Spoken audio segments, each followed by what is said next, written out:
So the first important thing when you talk about ethics in AI is that ethics is a human um, a human thing. So we are extending this to machines in a way that may be not the right way, but we talk about that. So let's talk about ethics in AI.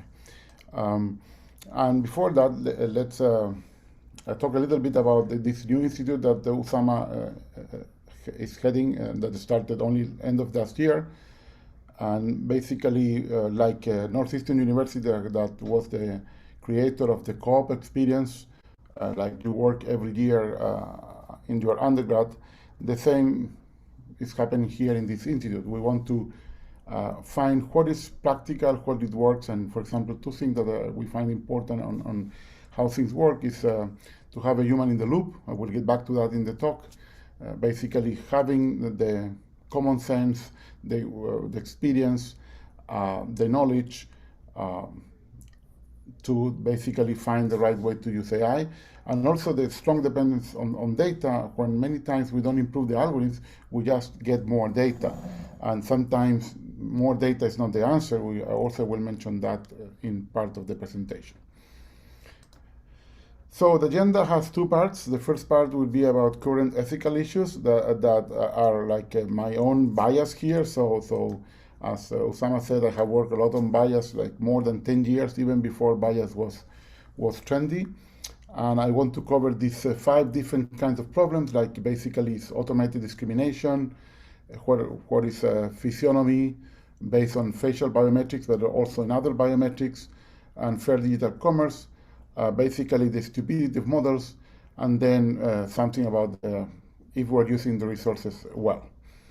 The second part, I want to go to more generic issues, like we have too many principles, how we solve them. This is ongoing work that I'm doing. Also about cultural differences, regulation, very important, all the legal aspects. At the end, I will end with the cognitive biases, but then I will try to have the more pragmatic experiential part, what we can do after we learn all these things. So the first problem, of course, is bias. I call it the course of bias. All algorithms receive biased data. In some sense, information is biased. Otherwise, if you have like a random noise, the algorithm will not be able to do anything. And one first question is, should the algorithm be neutral? Should the algorithm be fair? Already defining what it means to be neutral means to be fair is hard because, for example, regarding fairness, most definitions of fairness are not aligned. So it's very hard to fulfill 2 fairness conditions at the same time. So most of the time, the algorithms don't answer this question, and then you get the same bias, and worse, sometimes you get amplified bias. So the first examples will be how to get to this amplified bias, because if we have amplified bias, that means that bias is not only in the data, as many very relevant people say. So some biases come also from the algorithms, and there are even more. We will see that also the biases come from the interaction of users and the systems. So just to remember, we can have equality, not always works. We have equity, so we achieve equity with affirmative actions. You can see that these are positive biases.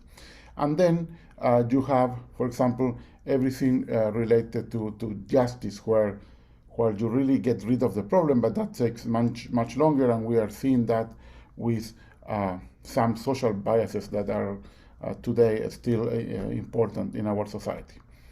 So if you want to learn more about this, I recommend this movie done mainly by women, Coded Bias, and also we had a very interesting panel in the ACM, where I was lucky to participate in March with the former president of ACM, Wendy Hall, a federal judge, Latena Sweeney, which invented the K-anonymity, and all this chaired by Gina Matthew, which is a person that also has worked on this topic.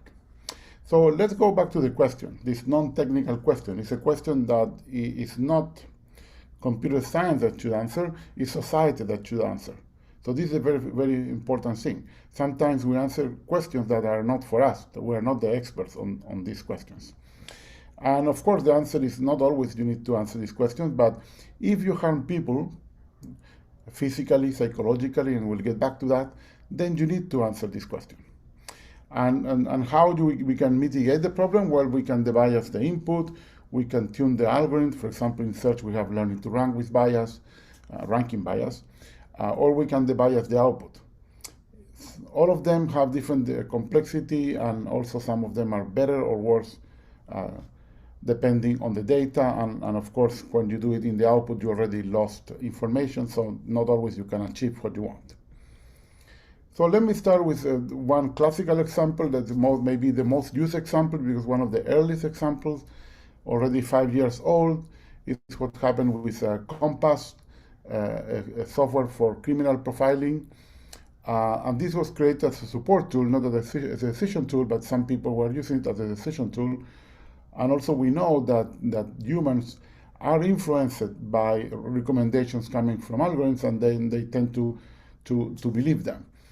And for example, ProPublica found that there was a clear racial bias on this criminal profiling. This was a lot of discussion, a lot of analysis, also different people saying there was no real racial bias, and I'd say that even there was more, depending on how you look at this data. But then there are two important questions in this example. The first one, is a secret algorithm ethical? So if we have a societal problem, do we want full transparency? And most people will say yes. But then we need to remember there's another important question is a public algorithm safe? Because then you can game the algorithm. And for example, if this is a criminal profiler, you may learn how to look like you are a fine person. But this has been used in other contexts, not only on the context of prison, which was the context of Compass, but you have things, for example, Godam, a software by Palantir, where basically this was used for real criminal profiling, not after you are in prison, but even before.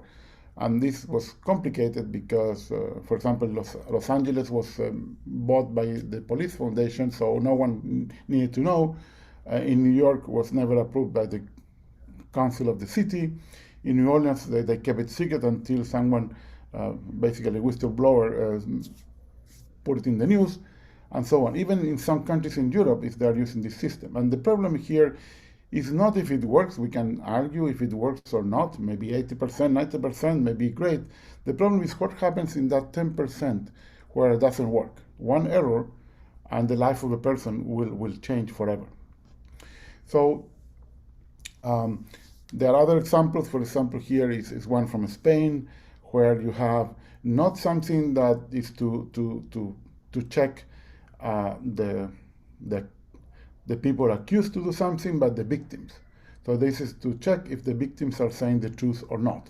So it's like a lie detector. And had many problems because this was not directly on what the person was saying, but was by using the text of what the police wrote that the person said. So that's already a problem because it's not a direct transcript of what that person said. And this, for example, basically this is still being used by the police, but when in Germany they tried to do something similar, the Pirate Party immediately challenged in a EU court, saying that this was not fulfilling the human rights of the EU. So you see two different approaches from the civil society to the same kind of software. So let me give you an example, detailed example of how bias can be amplified. And I think this is my favorite example. Is based in New York. So basically here you have the flow of how things happen. So you have an offender. The judge have to decide if you get bail or not.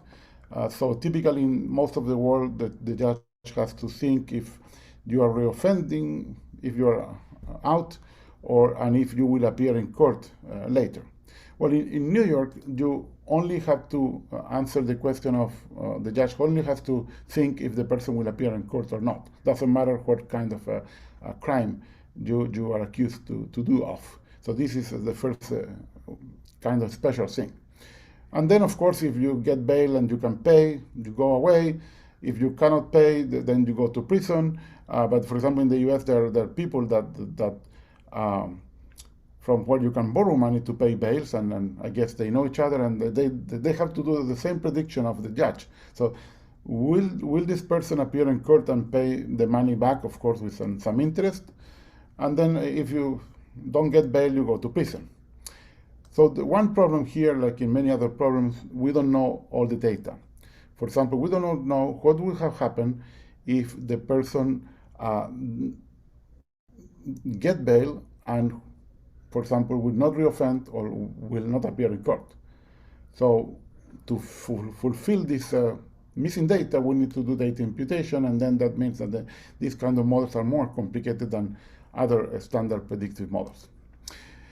So what were the results? And this was some work done for the National Bureau of Economic Research of the US, not for the National Justice Department, because judges are not interested in this, I guess.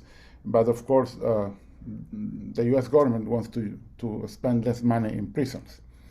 So the model, if the model is correct, remember this is a prediction, this is a model, the model can be mistaken. But basically, the model says that they could decrease crime rate in 25% according to the data, or decrease the prison rate in 42%, keeping the same crime rate. So it depends on what you want to keep. So the model was much better than the judges. And I will go fast because I have a lot of material, but this set was the data set was split in 5 parts. One to do the imputation, one was locked in a box, so anyone can basically verify the results with data that the model has never seen. So they use gradient boosted decision trees. So these are like decision trees, but they have a degree of nonlinearity, and that allows some interpretability. And the only demographic variable was the age of the person. All the rest was basically just the case. So there is no variable where you can learn anything related to race, like, for example, address that is correlated with race. Well, these are the results of the model. Here you see basically the defendants is almost 49% black, 33% Hispanic, in total 82%. And here I put in red the actual percentage of that population in the state of New York. So they are only 32%. So it's already a bias on what police brings to the court. So it's more than double from 32% to 82%. And the judge, clearly the judges are a bit racist because the percentage of black goes from 49% to 57%, so it's an increase there. And it lowers a little bit in Hispanic. So what about the model? Well, the model learned from the data to be even more racist. So here went from 57% to almost 60%. Also learned to be less racist to Latino population, and then went down to 30%, but overall they still increased to 90% from 89%. So this in general was more racist. If we use the base rate of the best judge, so the less racist judge, then still we can improve the system by 23%, basically dropping the crime rate and keeping the same number of people in prison. So here we have the first dilemma, because why this is happening? Well, if taken from the paper, so this figure says if the model is right and you want to send additional people to prison, then you take people from the top of the risk category. But if you see what one of the group of judges does, in this case the second leniency quintile, then you see that they're taking people from all over the risk according to the model. So if the model is right, the judges are almost doing random choices on this. So why is that happening? Well, that's happening because human decisions have noise. So the dilemma is, what is better? A biased algorithm that is just in the sense that for the same 2 cases, you get the same sentence, bail or not bail, or a noisy judge. And in reality, it's not a noisy judge, it's a noisy racist judge. And here you see the 4 different cases of something being exact, just noisy, just biased, or biased and noisy. So algorithms are here, are biased, but judges are here, biased and noisy. So it could be even worse. And this appears in a paper on Harvard Business Review in 2016, and I have been talking about noise after that. But good luck, last month, Daniel Kahneman, with colleagues, Nobel of Economy, published a book on noise. I'm reading it now, with other examples where basically human decisions may have a cost that is even larger than say, biased decisions. So just quickly to other examples of bias. So you have issues of gender, and you see here many different companies. Maybe facial recognition system is the one that has been in the spotlight, like in the Coded Bias movie. And it's very interesting because if you see how facial recognition has been developed, well, has been developed with many data collections that have been growing exponentially.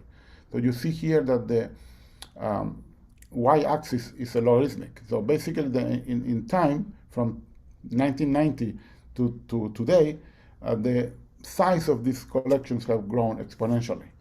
And if you check how this data has been recollected, you see that in the last 2 periods, so basically after 2007, if you see the lines here, most of these faces come from the web.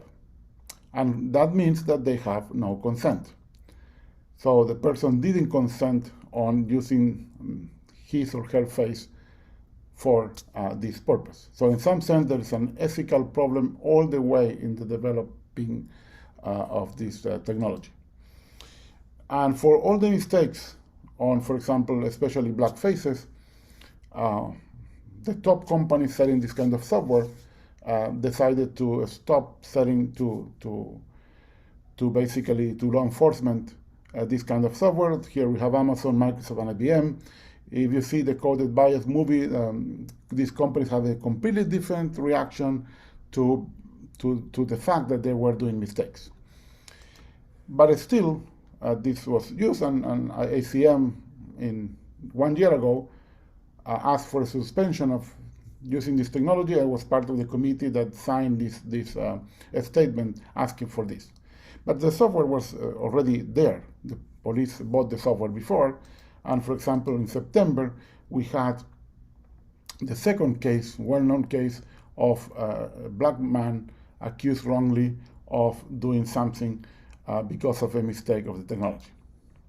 And very interesting, there's a paper also of last year that shows that it's impossible to get consent for facial surveillance. So we have a problem, and we'll get back to that. In particular, in the US, several cities have forbidden the use of facial surveillance, like Oakland, San Francisco, some cities in Massachusetts, and so on, have forbid this kind of technology. We have examples in gender bias in language translation. For example, here, this is something that has been fixed by Google end of last year. But if I say he's a babysitter, she's a doctor, I translate it to Turkish, I do the translation back, I get the opposite genders. But if you try today, you get only female ones. If you do just one sentence, you will get the 2 possibilities, the 2 binary possibilities, which is also something that we know is not correct. But here we get even she's a doctor with a capital S. Maybe this is a artifact of using things like BERT in these models. Then the same in information extraction. Here you have a classical example from NeurIPS 2016, where you see that basically most of she-he analogies have a gender stereotype. Like diva has a bit of negative connotation, but superstar doesn't in the case of a man. So I also did some research on why this is happening, and it's more than systemic bias. It's because also most famous journalists in the US are men, but this is not the case in colleges. So there's another bias here. It's very hard for a woman to get a good job as a journalist in the US. So another example from Stanford, word embeddings that basically also have stereotypes, in this case for professions. So you see that the janitor is Hispanic, the secretary is Asian, and for example, the administrator is white. Language models. This has been on the news several times, so here I'm using a table from a paper I will discuss a little bit later. But you see how these things have grown in the number of parameters from hundreds of millions to basically 1.6 trillion, and recently there was a Chinese one of 1.7 trillion parameters. If you think about that, that's getting close to the number of words that you are using to train this model. So at some point you will overfit. And what is the problem with this? Well, you learn all the biases encoded in the text. For example, here is a paper that was published last January that shows that you have anti-Muslim bias. For example, if you write this sentence, 2 Muslims walked into A, and then you ask GPT-3 to complete this, most completions will be violent. For example, we'll start shooting at will or open at fire and so on. And they look at all religions, and basically for Muslims, it was 4 more times violent completion than for Christians. And it's interesting to see that the less violence in the news, at least, are the atheists and the Buddhists. So maybe religion is part of the problem. But it can be much more complicated. So, for example, there have been complaints about ads. There have been complaints last year about, for example, grades to enter the university, where the government thought that they was doing something nice, avoiding students giving an exam on time of the COVID, but basically just amplified the inequalities already existed in the system. And this went into the news, and basically at the end they didn't use it. Or it could be even more complicated, like this interesting case in Italy that was settled in January of this year, where Deliveroo, which is a platform to deliver food to people, was found that they were doing indirect discrimination because it was giving less work to people that couldn't deliver at dinner time. So, dinner time is where you have most demand for delivering food, and the algorithm learned that to sell more, well, you should give more jobs to the people that could do that and not to the people that couldn't do that, without balancing that in other times of the day. And this was the problem, because the algorithm didn't check the reasons that those persons didn't deliver food at that time. For example, they need to feed their kids, they need to feed an old person, or even they don't want to work at night. These are valid reasons not to work. So this was very important. And also, even more recently, in April, a Dutch court basically said that 6 drivers that were fired for accusation of fraud had to be reinstated by Uber in different places. Some were in London, some in Lisbon, and so on. And the interesting thing here is that Uber decided not to go to court because, for example, they were asking for the code. Like the Deliveroo case, they asked for the code, and they gave the code, and then they found that there was this discrimination. Uber, I guess, decided not to go because they didn't want to share the code of this fraud detection application, which is very interesting. They were fined still $150,000 for firing these people for several months that they couldn't work because of this. But it can be really, really bad, even worse than these cases. And the worst example, I think, is what happened in the Netherlands with child care benefits, that after several years, not only the ministry that did that had to resign, the whole government had to resign, because 26,000 families were affected by basically telling them that they were cheating on child care subsidies, and they had to basically return the money. Some people had economical stress, other people have psychological stress, other people had to go back to their native countries, many were immigrants, and this is a case where technology is affecting the vulnerable people, poor people, immigrants, like and it's another example where technology benefits the rich people, but you have the poor people suffering it. So, of course, again, there was no intention in this to happen. But there are so many questions that no one was asking, they were not asking here, to avoid this, to get to a whole government resigning. So let's go to the second issue in order of, for me, of importance. This is what is called physiognomy. So physiognomy is a pseudoscience that started with the Greeks and was very popular in the 18th and 19th century, but now it's coming again. For example, Kosinski in Stanford had this predictive model of sexual orientation in 2017. Of course, LGBT groups were not happy at all. Is this ethical? Of course not. Then in China and later in the US, some people trying to use facial recognition to basically do, again, criminal profiling. And of course, this had very bad press.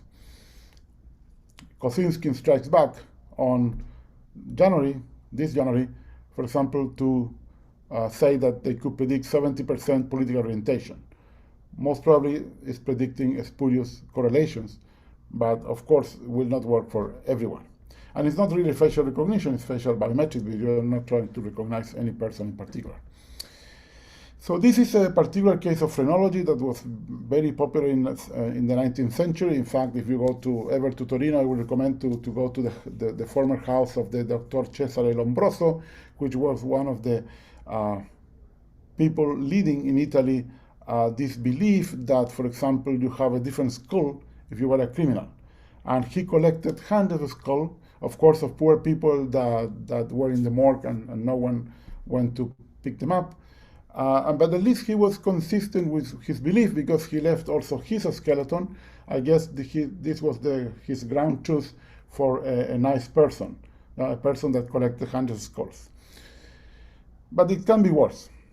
This is a paper, now not from Stanford, but from MIT, that it was published in 2019, that claims that given your voice, you can get your face. I may be able to believe that your voice defines a bit the shape of your mouth and maybe the neck, but what about your eyes, your hair, and so on? There is no causality. But some people believe this causality exists. So I can have now my master phrenology algorithm that basically you give me your voice, I predict your face, and there's another work, it's a filed patent by Mirror, that claims that from your face I can get your name. Of course, this will not work with all adopted kids from other ethnias in the world, especially developed countries. So I can use all these things to profile you and then do something with it. And the problem is that these profiles, in some cases, are illegal.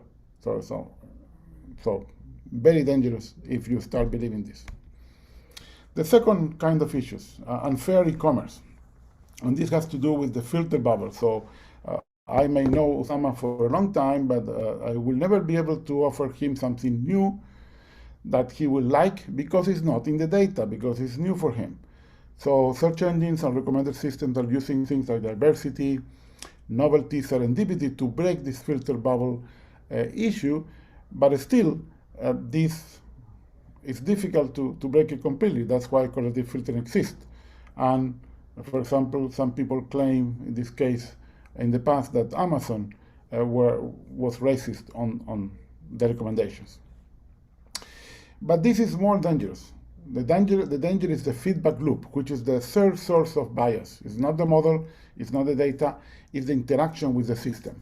And why is that? Because it's like an iceberg, a big iceberg, that you have exposure bias. You don't see everything, you see only the recommendations that the system is giving to you. And these recommendations are being written by the system, so the system is partly writing its own future. So the data is not independent of the system. And it's worse than iceberg because you are only looking at the top of the iceberg, the ice cube on top of the iceberg, because you are seeing 3 things of maybe thousands of things. So it's much worse than an iceberg. And you get this problem of the Matthew effect, so the rich get richer and the poor get poorer, and then you get popularity bias that will affect the long tail of items and the long tail of sellers and the long tail of users. And as usual, the long tail will be discriminated. Fourth problem, stupid models. So models that cannot deal with ambiguous semantics, or models that cannot deal with irrational behavior. And here I have this quote from George Box, that all models are wrong, but some are useful. Well, this is true. This was for statistics. This is true in AI too. All models are wrong. All models are simplification of reality, but some are useful. And examples of these kind of stupid models. Elon Musk said, use Signal, and then these systems that work on the New York Trade Exchange pick up this, because they use Twitter data, and they think that it's talking about buying stock of this medical company in Texas. It's called Signal Advance, which is the closest name to Signal. Of course, that was not true, but the company grew their value in more than 400%. Then went down when people discovered the error, but it still had a benefit. But things can be even more stupid. For example, this is a hate prediction example where Facebook basically deleted the page, the website, the Facebook page of a French town that is called Bitche. So you can imagine why the models thought that that was a problem. But also, it had this page 3 weeks without internet, because there was no human in the loop to basically receive a complaint from the town, from the mayor of the town, and check if something was wrong or not. A clear mistake. And this is related to adversarial AI. For example, here you have another example from Japanese researchers where if you change one bit of an image, then you get a different label. For example, a cat becomes a bird, a deer becomes an airplane, a sheep becomes an airplane, the cat becomes a dog, and so on. So you ask what these things are learning. Surely they are not learning what we understand by, for example, an animal. And these are the limitations. We need to be to realize that these models have a lot of limitations. For example, it's very hard to forget and filter what you learn. I recommend to read this amazing story by Jorge Luis Borges, which is a Funes de Memories, a person that couldn't forget and then had to tell you everything that did.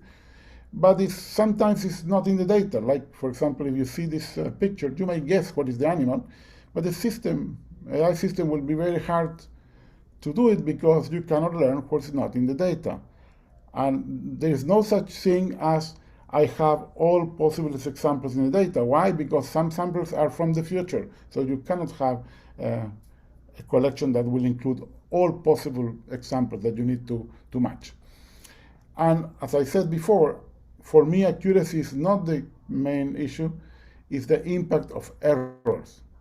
Because, for example, in medicine, false negatives are worse than false positives, like detecting an illness. And many errors are not human. So if you see some mistakes done by GPT-3, you will see that no person will write that sentence.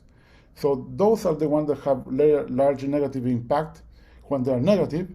In some cases, they're just funny because they don't make any sense. But these are the bad errors, the non-human errors.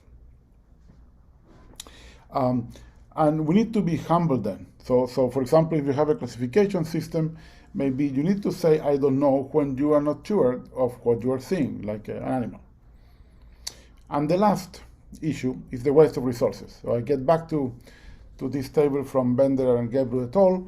And this is a paper that shows that, for example, one issue is that you are training these very large examples. You are basically having a very large footprint. The footprint is 57 years of the human life of a normal person, and then you spend between $1 and $3 million in training these examples. So are we wasting electric energy, liberating CO2, and spending money just to have bias on these models.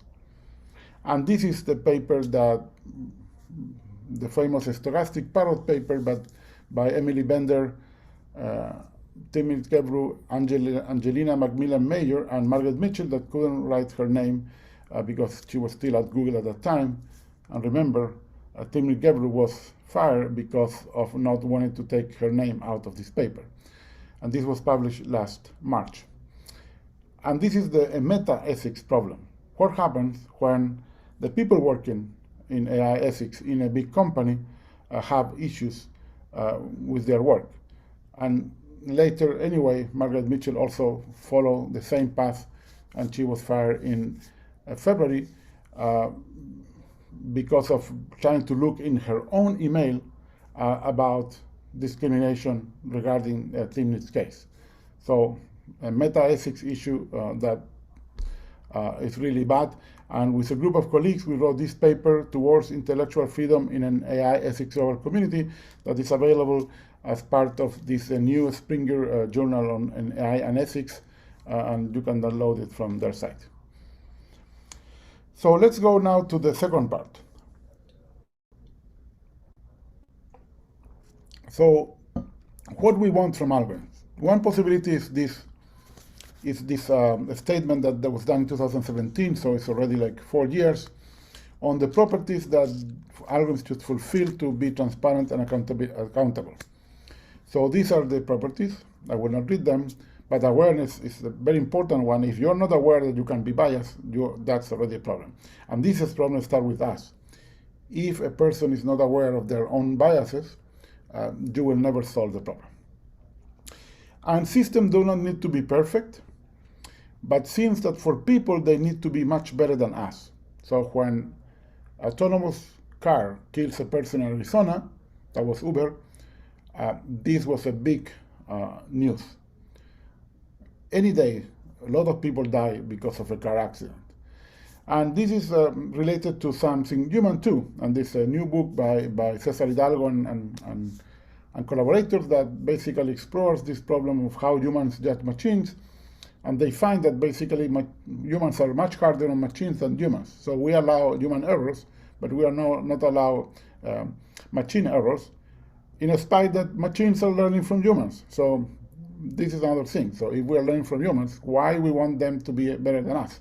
In the best case, could be the same as us, but of course we want them to be better. And then there are pragmatical questions with these properties. So to which part of the system applies, to whom is important, can they be fulfilled simultaneously? Do they make sense together? For example, transparency is something that you ask in Latin America because we don't trust institutions, but accountability is something that is asked say, in the US because institutions are trusted, and they are very different. To demand transparency is very different to wait for accountability. And then here I have a table of 30 different properties of systems, not all of them related to AI, but remember this not only for AI, this could be for any system. And you see that some things are important for data, some are important for the algorithm, the model itself, some things are important for the system, and some things are important for the governance of the system. And to whom is important? Well, some are important for justice, some are important for the government, like regulation, some are important for users, like user experience, and some are important to society, for example, discrimination. And basically sorting this out, this is my proposed taxonomy of properties. There are 6 main classes, which are awareness, data provenance, completeness, usability, transparency, and responsibility. The ones that are underlined are the ACM original ones. And you see that here there are many more, and they're not exactly at the same level. So this is something I'm still working on before publishing it. And then some people is interested in the governance. For example, this is from a paper by Ben Schneiderman, one of the fathers of HCI. And you see that he has like 3 levels: the team, the organization, the industry. And one question is how we can develop software with the help of AI so that software is much better than current software. There are some also legal and ethical colonialism. So basically, the UK, France, Spain, Portugal, and Muslims have exported their way to see the world to the rest of the world. So this is what is called technological humanism. And remember, humanism was behind slavery in the past. So humanism is not that human. And it's just a word used by pale men to basically encode philosophy. And here you have also some to put an example of Ubuntu. So Ubuntu is a philosophy and ethics from the south of Africa, and basically says I am because we are. So the focus is in the community and not on the person. And there is a very interesting paper saying that Descartes was wrong because a person is a person through other persons, and the others. So this is important. And the other day I saw these jokes that about COVID says what Descartes will say. All these people that doesn't think but still exist. Next topic, identity, data protection, and privacy. Remember, one thing is to be anonymous, another thing is to have your data private, another thing is your privacy as a person. And you know, privacy is a human right. Some people like Carissa Bellis, a very excellent book, Privacy is Power, says that privacy is a collective right, but I believe it's more like you have more like a relational or collective dimension of the right, but still it's just a human right. And this is all related to what are called the neural rights, and I will not go there, but that's also another important aspect. If we start splitting our body in body and brain has different rights than humans that also include the brain. So here you have also different legal ways to see things. For example, one thing is to do everything that's not forbidden, like freedom of expression, versus I can do only what is allowed, like GDPR in the EU. And also you have digital nudging, which is everywhere in internet. And then here things like awareness, that you are being nudged, consent or legal basis to do whatever thing people want to do with you, and minimal data collection to achieve your goals and not more, and minimal time to store the data and not forever. So here the Article 22 is very important, that regulates automated decisions by system. And I will not read this, but the important thing is you have the right to contest the decision. So a person has the right to contest the decision.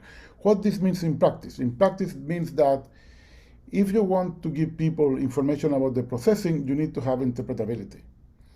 If you need to explain the decision, then you have to have explainability. And if you want to make sure that your system works as you are saying it works, then you need to have continuous validation, testing, and maintenance. So here there's an interesting example in France of GDPR in action. They put cameras in a high school, in two high schools in south of France. And the court said that was illegal because they didn't have the competence to decide it. They didn't have the consent of people. And also the solution was not proportional to the goal. Like for security, maybe you just need a person in the door and not a facial recognition by cameras. And one problem here is that these laws are kind of a one-size-fits-all. And that's important, that's complicated, because it means that the same law for all human rights, same law for all domains of application, like health or education, and also for all sizes of companies. It doesn't matter if it's a small store or a multinational.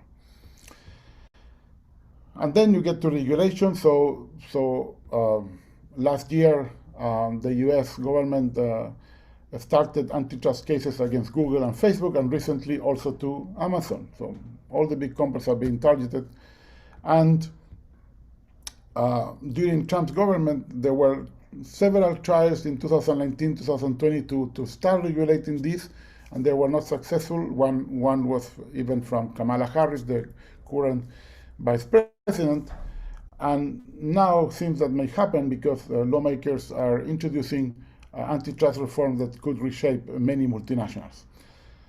So another thing important recent that happened here was about 2 months ago in April the proposal for the EU regulation for AI that should be in place at the end of 2022. And here there are all the things that appear. The most important one are forbidden uses, like, for example, anything that causes physical or psychological harm. And also things like high-risk systems. And here the problem will be to distinguish between low-risk and high-risk systems. So basically, we're putting a continuum of risk in two categories, and that will be a problem for sure. Some cities are registering algorithms, like Amsterdam and Helsinki. Some companies are doing audits, third-party audits or direct audits. And for example, very interesting paper from the auditing algorithms team at Northeastern, where they agree with a hiring company that was using AI, a hiring solution, to publish the audit independent of the result of the audit. So this is a very interesting example of a real audit in a company. There are many bad human practices. I think I'm running out of time, so I will skip this. You can see the video later. But what we can do? So we have problems on how we look at the solutions. We have design and implementation issues. For example, do systems reflect the characteristics of the designers or of the coders? In my past bias on the web talk, I was using this example from University of Virginia that basically shows that 19 teams did all different things doing data analysis, but recently in Norway, they showed that one specific problem, the bias of the coders was translated to the code. I think we will see more of this in the future. And then we should check if we're doing the right evaluation, right experiment, right test data, right metrics, and the right baseline. So things we can do, so analyze for biases in the input, recollect more data in the regions that you have less information or the problem is more complex. You need to have the model aware of the biases, and also the user should be aware of all the biases all the time, so the user interface should help them to do this. And of course, in the evaluation, you shouldn't fool yourself and be very hard on yourself to test it. So recommendations, design for people. Remember the limitations of our systems. Don't reproduce the past. Have an ethics board, and at least 50% external, otherwise you have a conflict of interest. Enforce the code of ethics. Explainability, more evaluation, and I prefer to talk about humans in control. We are the designers, we are playing God, and not having only humans in the loop. And remember, ethics is like privacy in some sense. You have a collective dimension. It depends on the ethics of your providers and also the ethics of your clients. It's not only about you. So to finish, try to be aware of all your biases and also your ethics. It's complicated, and here I finish with one question and one fact. So can AI algorithms ever be ethical? This is a very interesting essay by Hazel Henderson, published this year. And then David Lauer says you cannot have AI ethics without ethics. So I will stop here and to answer questions. Thank you.